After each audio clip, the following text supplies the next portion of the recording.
Hello guys, for today's video magluluto po ako ngayon ng ampalaya with egg.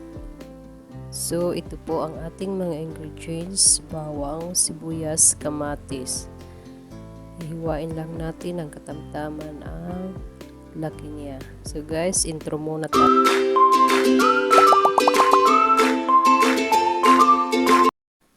Una, igigisa po natin ang ating mga ingredients: sibuyas, bawang, at isusunod natin ang kamatis.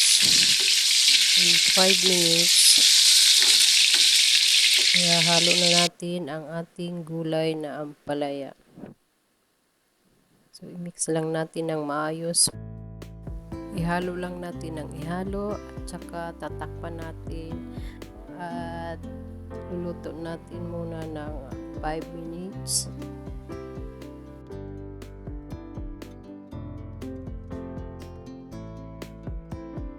At lalagyan po natin siya ng patis. Hindi ako gagamit ng asin, patis yung ilalagay ko. At konting pepper. Lagyan po natin.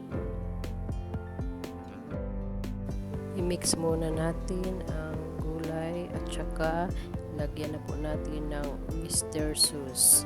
Ito ang favorite kong ingredients. Pampalasa, pampasarap ng ating gulay. So, ihalo lang natin.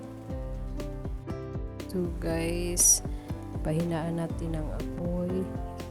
Nakalo lang po siya kasi bawal malata ang ating gulay. Susunod po natin ang ating paglalagay ng itlog. 2 itlog lang po ang aking ilalagay. Mix lang ng maayos natin at saka antayin natin matuyo ang itlog. Kasi ayaw ko na may sauce. Gusto ko yung ampalaya na may itlog ay walang malabas na sauce. So, sure lang na na-mix natin ng maayos ang ating mga ingredients para pair ang lasa lang. So guys, I think luto na po ang ating gulay. So, papatayin ko na po ang apoy para hindi siya malata. So guys, salamat sa panonood sa aking video. At kung hindi ka pa po naka-subscribe, please like, share, and of course, subscribe to my channel for more videos to be uploaded soon. So guys, thank you and God bless us all.